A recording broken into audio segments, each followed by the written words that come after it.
কেউ তো হয়তো সংবাদ পেয়েছে। গাজীপুর টঙ্গী টিএনটি মসজিদের সম্মানিত ইমাম ও খতিব মুফতি মুহিবুল্লাহ নিয়াজি, ইনি বুধবার সকাল থেকে বিক্ষোভ ছিলেন। গতকাল সকালে ইনাকে আত্মরা অবস্থায়, বিভৎস অবস্থায়, দুই পা শিকল দিয়ে বাঁধা কলা গাছের সাথে, এই অবস্থায় পঞ্চগড়ের একেবারে বর্ডার এলাকাতে ওনাকে পাওয়া গেছে গতকাল সকালে। এরপরে ওনাকে হাসপাতালে নেওয়া হয়েছে।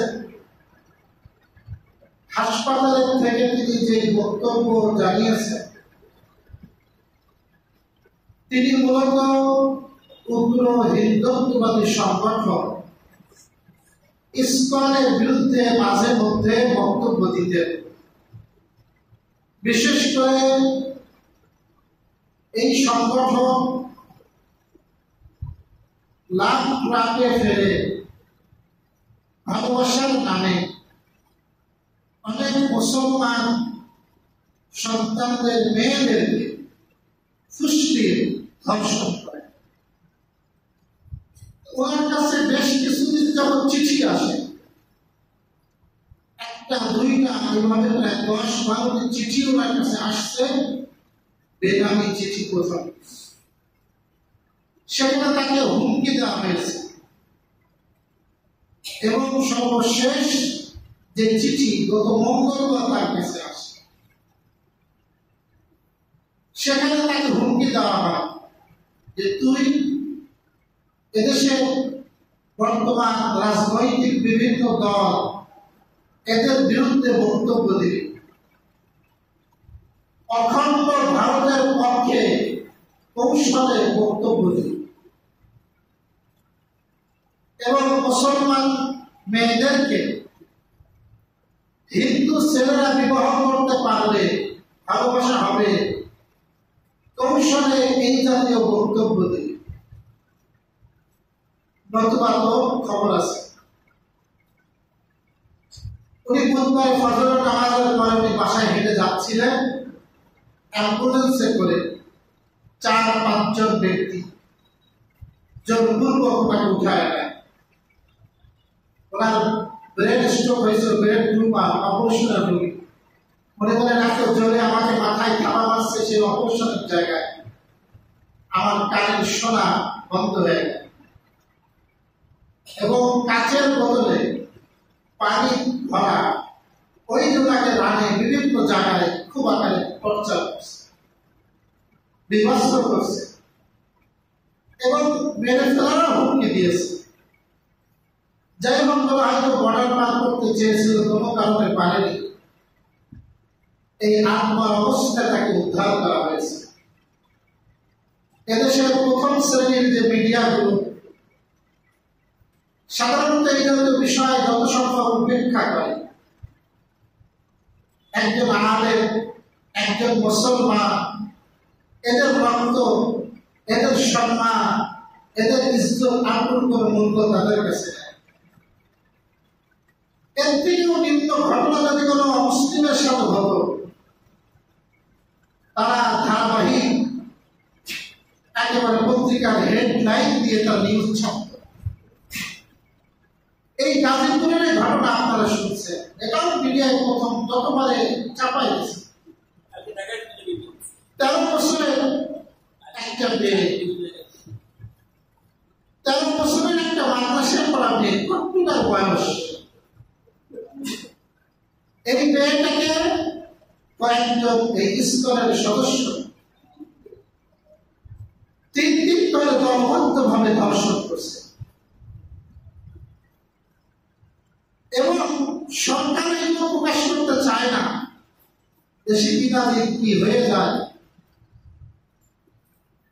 কিন্তু ঘটনা ওই মেয়ে মোবাইলে বলতেছে, তার বাবা মা বলতেছে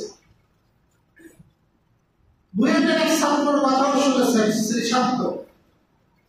সে মুসলমান মেয়েদেরকে গাঁজা খাওয়ায়, নেশা করায়, সে ধর্ষণ করত এবং এটা সে বলেও করে গর্বের সাথে। নাউজুবিল্লাহ বলে। এদেশে যারা হিন্দু ধর্মাবলম্বী আছে, যারা ইসকনের সদস্যরা আর যারা ইসকনের সদস্য, এদের মধ্যে আকাশ পাতাল ব্যবধান। ইসকনের সদস্যরা হল এরা ওই সমস্ত নওজোয়ান যুবক যারা অখণ্ড ভারতের জন্য যোদ্ধা। এরা এদেশের সার্বভৌমত্বকে বিশ্বাস করে না, এদেশের স্বাধীনতাকে বিশ্বাস করে না। তারা এদেশকে তাদের ভাষায় পূর্ব বাংলা বলে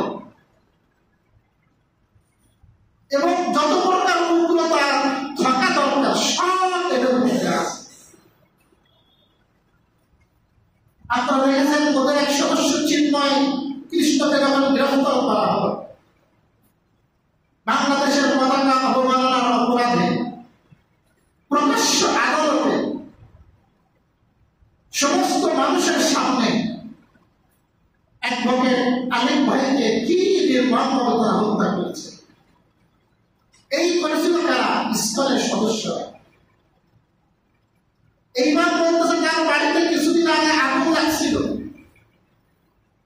উনি মনে করছিল যে কারেন্টের কারণে কোনো সমস্যা হয়েছে, কিন্তু ওদের বক্তব্য হলো এরপরে যদি তুই নিবৃত না হস এবারে আগুন আর নিভাতে পারবি না। তার মানে ওই আগুন দেওয়া ছিল কাদের? ওই সদস্য। এদেশের শান্তি শৃঙ্খলাকে কিভাবে বিনষ্ট করা যায় এর সব বিষয় তারা পালন করে। তাদের যশোরে সহ সারা বাংলাদেশে অসংখ্য কার্যালয় আছে। আমাদের জেলা ইমাম পরিষদ আছে, 60 বছরের প্রায় সংগঠন। আমরা কোটি কোটি টাকা জনকল্যাণমূলক কাজ করছি, ওই রোহিঙ্গাদের ত্রাণ দিচ্ছি 1,22,00,000 টাকা। গত বছর ফেনী, নোয়াখালী, কুমিল্লাতে লক্ষ লক্ষ টাকা ত্রাণ দেওয়া হয়েছে। প্রচুর সমাজ কল্যাণমূলক কাজ করে। আমাদের একটা স্থায়ী কার্যালয় নাই যেখানে আমরা ইমাম প্রশিক্ষণ দিব, চিকিৎসার ব্যবস্থা করবো। আমাদের প্রক্রিয়া প্ল্যানে আছে, আমরা পারি না। কিন্তু আপনি দেখবেন প্রত্যেক জেলায় জেলায় সরকারি জমি, বেসরকারি জমি, বিভিন্ন জমি জবরদখল করে ওরা রাতারাতি কার্যকর করে। আপনি তো আওয়াজ করতে পারবেন না, প্রশাসন তাদের ব্যাপারে নিরব। তারা মুখে বলে আমরা সম্প্রীতিতে বিশ্বাসী, আমরা হিন্দু ধর্মে বিশ্বাসী, কিন্তু হিন্দু ধর্মের যারা সাধারণ নাগরিক, যারা ইসলামে বিশ্বাসী না, এগুলো পন্থায় বিশ্বাসী না, তাদের থেকে তারা নির্যাতনের শিকার। আমি আমার এলাকার একটা কথা বলি, এই যে পূজা হয়ে গেল, শ্যামা পূজা, ফুল লাইটিং করে। গতকালকে আমার বক্তার একটা প্রোগ্রাম ছিল, মিটিং ছিল, ঈশান নামাজের পরে। আমি ভিতর দিয়ে যাই, সংগঠন সবসময় জানতাম 9টা-10 পর্যন্ত জানতাম। ভিতর দিয়ে যাই সহজ হবে। 4 নম্বর করতে ঢুকছিল, প্রথম রাস্তা ওটা বন্ধ হবে, নানা অফিসে ঢুকছি। আপনি যদি সেখানে যাইতেন কালকে, আপনার মনে হবে না আপনি বাংলাদেশে আছেন। এক জায়গা যখন অতিক্রম করলাম, এত জোরে গান ছাড়ছে, এত বিকট আওয়াজ, আমার বুক পর্যন্ত কাঁপতেছিল ওদের সে আওয়াজ। মানে ওদের উদ্দেশ্য হলো উগ্রতা। এই যে পূজা গেল, আমরা মনে করি যে কেউ মনে কেউ ডোনেশন করছে একজন, এখানে ওরা চাঁদাবাজি করে। যারা যারা বসবাস করে হিন্দু ধর্ম অবলম্বীরা তাদের বাড়িতে বাড়িতে যায়। এক বাড়িতে গেছে, চাঁদা চাইছে, দেখে তারা 100 টাকা করে দিচ্ছে। 100 টাকা করে হবে না, 500 টাকা করে দিবি, ঘাড় ধাক্কা দিয়ে নামায়। ওদের বাড়ি ভাড়া থাকে, ওদের বাড়ি তো ভাড়া থাকে। আর বাড়িওয়ালা আসছে, বাড়িওয়ালা বলে কি ভাই করে এরকম করছিস কেন? তারা হুমকি ধামকি দেওয়া শুরু হয়ে গেছে। সে বলছে আমি পুলিশকে জানাবো, 999 ফোন করবো, 999। সেখানেও গালি গালাজ করছে।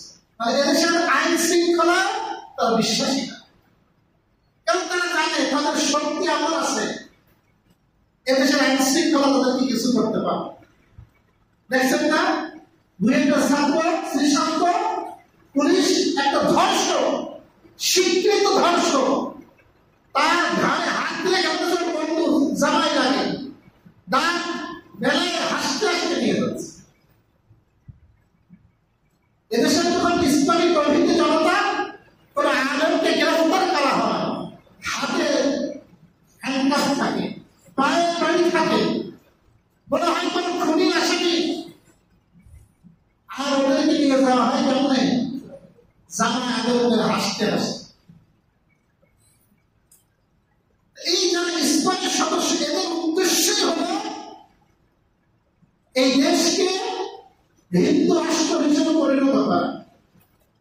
তাদের যে লাভ প্রয়োগ আছে, তাদের একটা অন্যতম লক্ষ্য, তাদের মেয়েদেরকে দিয়ে মুসলমান ছেলেকে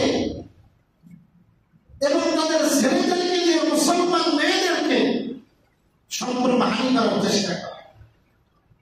যার সর্বশেষ দেখেছি আমরা গাজীপুর, একটা 13 বছরের মেয়ে। আমরা শুনি কত নারীবাদী সংগঠন আছে, আপনারা কি শুনছেন? তো প্রতিবাদ করতেছেন নাই? কত সেন্টার চিলড্রেন আছে, শিশু অধিকার সুরক্ষায় কাজ করে। আমরা তো দেখলাম না কোনো শিশু সুরক্ষায় যারা কাজ করে। 13 বছরের একটা বাচ্চা, এত বাচ্চা শিশু, বাংলাদেশের আইনে 18 বছর আগ পর্যন্ত কি বলা করা হয়? শিশু, ছোটদের অন্তর্ভুক্ত। আর জবাব নাই। কত সুশীল আছে, সুন্দর সুন্দর কথা বলে, টকশো করে, এই ধরনের কোনো টকশো নাই। দায় সারা তুমি বলে দাও, বুঝতে দেখছি আমি, ওই দায় সারা একটু প্রকাশ করছে, সেটাই একটি খুশিতে বাধ্যক্রম হয়ে গেছে। প্রিয় ভাইরা আমার, এই জন্য আমাদেরকে সচেতন থাকতে হবে। আমাদের সন্তান এই জঙ্গি সংগঠন ইসলাম, এদের হাতে একটা লাল দিতে পারবে, এরা কি ভাবে হাতে লাল শুনতে পারবে। আপনার সন্তান কার সাথে বেশি, কার সাথে উঠা বসা করে, আপনি নামাজ পড়ে কবরে দাগ ফেলাই ফেলছেন, কিন্তু আপনার মেয়ে কার সাথে চলাফেরা করে আপনি খবর রাখেন না। আপনাকে হিসাব দিতে হবে, আপনি খবর নেন না। এতটুকু আত্মমর্যাদা আমাদের বাজে না আছে। আমার মেয়ে একটা হিন্দু ছেলের সাথে উঠা বসা করে, আমার লজ্জা লাগে। আমি কিছু কিছু মনে করি না, আমার উদাহরণ এই উদারতা না। প্রিয় ভাইরা, আপনি সচেতন হতে হবে এবং ইসলামকে এদেশে বিশুদ্ধ করতে হবে। আমরা দেখেছি পূর্বে অনেক ইসলামী সংগঠন, তাদের বিরুদ্ধে কোনো নির্দিষ্ট অভিযোগ প্রমাণিত না, তারপরে নিষিদ্ধ করে দেওয়া হয়েছে। আর ইসলামের অভিযোগ সুপ্রমাণিত। এদের কাজ আর মিশনই হল এদেশের শান্তি শৃঙ্খলাকে বিনষ্ট করা। ওদের থাকে আমাদের মধ্যে, ওরা এমন ভাবে কথা বলে, প্রেসিডেন্ট কথা বলতেছে, মনে হবে যে আপনি গুণাবন থেকে আমাদের মূল্য কম। বিগত সরকারের সময় আমরা ডিসি অফিসে মাঝে মধ্যে মিটিং এ যাওয়া লাগে। আমি বিভিন্ন সংগঠনের সাথে জড়িত থাকার কারণে মাঝে মধ্যে ডিসি অফিসে যাওয়া লাগে, এসপি অফিসে যাওয়া লাগে। ওই সময় যখন যাইতাম, এত অসহায় মনে হতো। আর তাদের বক্তব্য, এই ইসলামের সদস্য যারা, এরা এমন বক্তব্য দিত, এমন কথা আমার পা দিয়ে হেলান দিয়ে এসপির সামনে, ডিসির সামনে আজিব হয়ে যেত, মানে তারাই হলো সবকিছু। ওই এসপি ডিসিও তাদের সামনে ছিল গোলাম। এমন একটা রাজত্ব তারা কায়েম করেছে।